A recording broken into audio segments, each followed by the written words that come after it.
So the last episode of Star Trek Strange New Worlds Season 1 was The Quality of Mercy. And of course, it was set during the same time as TOS's Balance of Terror.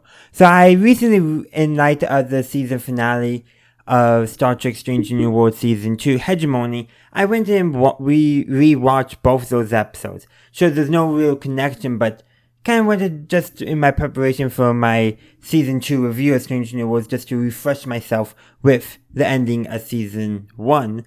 And that got me thinking, let me actually go and watch Balance of Terror. It's been a while since I watched that episode as well.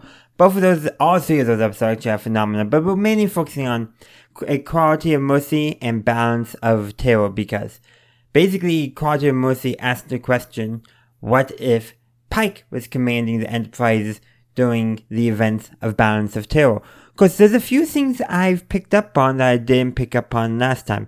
Besides, some minor character differences and all that, which there are actually, several differences as well. One thing to point out is on the Romulan ship, the Centurion character is not present at all in the Quality of Mercy.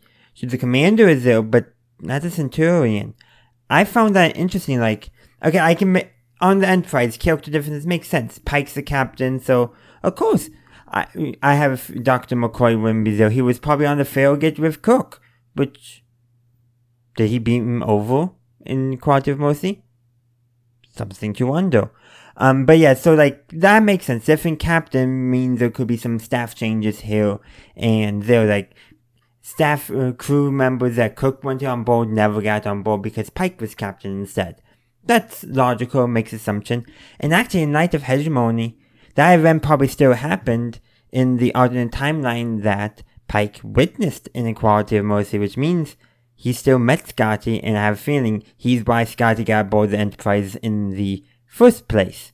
But yeah, that's just another little thing I noticed right there that I picked up on in watching Hegemony and then my rewatch.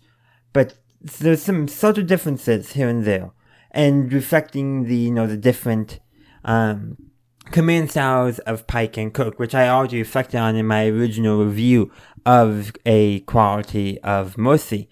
But rewatching those two episodes of Quality of Mercy and Balance of Terror back to back, it really highlighted the differences. How Kirk, he may appear to be brash, but he's not brash.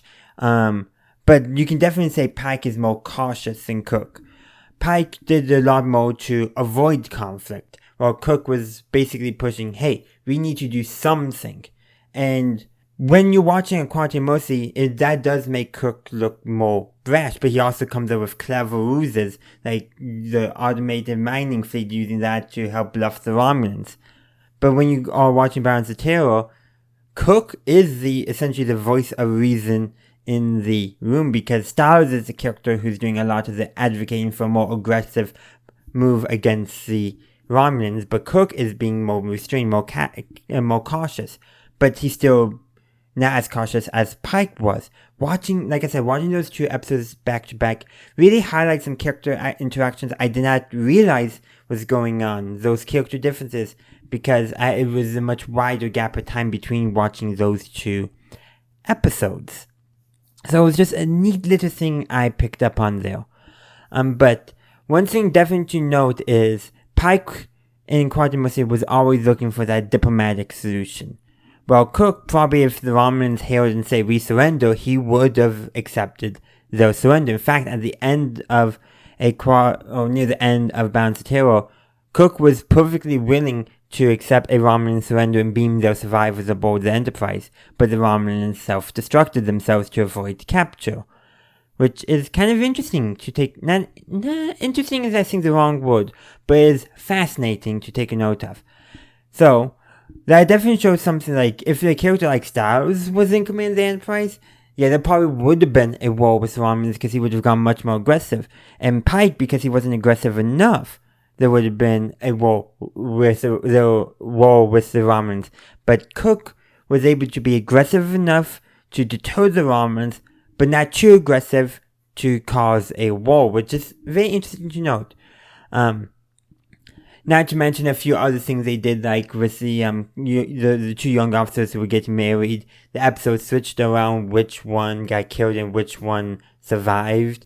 But also when you look at it, in a Balance of Terror, so I forget the young officer's name, but the only one who died in the Balance of Terror was the one ensign's fiance. He was the only one to die. Meanwhile, she and a bunch of other officers were injured and dead in a quality of mercy, just showing, again, Kirk by being more aggressive saved more lives. But that's also because I think another way is he was less caught off guard by the Romulans' aggressive actions.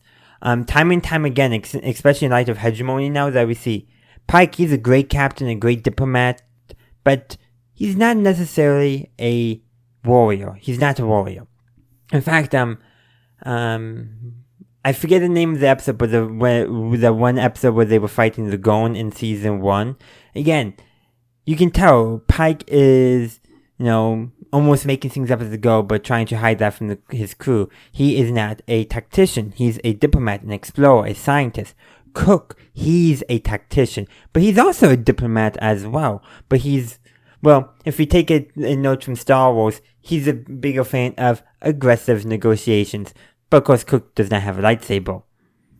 But yeah, so those are just kind of some additional thoughts I had on these episodes in light of my recent rewatch, and some additional context we have regarding Pike's character and characterization, especially around tactics and fighting, that we did not have when season 1 initially aired its final episode.